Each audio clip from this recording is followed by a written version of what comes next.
Shalom Bracha. Une des questions qu'on se pose quand on prend des vacances, un week-end, c'est lorsqu'on va à l'hôtel.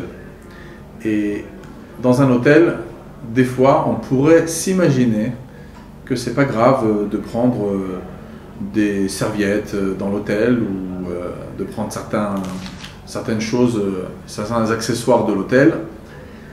Et on se pose la question, est-ce que c'est vraiment grave, pas grave? Est-ce qu'il y a une différence entre un hôtel en Israël ou à l'étranger?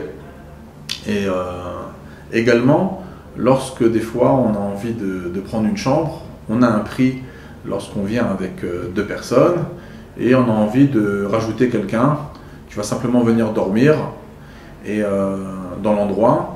Et on se dit, bon, c'est pas grave, il y a un canapé, on ne les prévient pas, malgré que l'hôtel quand même demande de savoir si c'est pour deux personnes ou trois, et si c'est pour trois, ils auraient peut-être rajouté une chambre ou rajouté plus d'argent, et sûrement plus d'argent, puisqu'ils ont des quotas, ils ont des règles bien claires pour deux personnes, pour trois personnes. Et donc, des fois, on pourrait se permettre de le faire en pensant qu'il n'y a rien d'alarmant. Alors, c'est très important de préciser que il y a une loi qui interdit bien sûr de voler. On n'a pas le droit de voler un juif, on n'a pas le droit de voler un non-juif. Dans les deux cas, c'est interdit toranique, donc au niveau le plus grave. Ça, c'est première chose. Et deuxième chose, est-ce qu'on peut réussir à tromper une personne, même si ça ne va pas lui entraîner un dommage financier? Alors, c'est interdit, que ce soit pour un juif, que ce soit pour un non-juif, comme c'est marqué dans le Siman 348 du Shulchan Aruch Choshen Mishpat, dans le Baal HaTanya, dans son Shulchan Aruch, dans le Chot Onaa, dans le Chot Gzela. Donc ce sont des lois qui sont très claires. Lorsqu'il n'y a aucun dommage, ça peut être rabbinique, lorsqu'on parle à l'étranger, mais en tout cas, ça revient au même, c'est complètement interdit.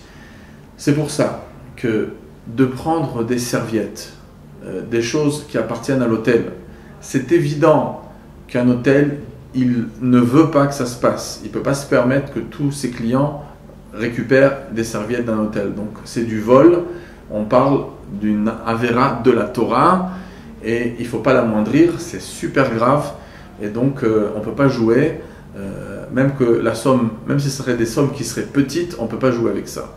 C'est un interdit très grave.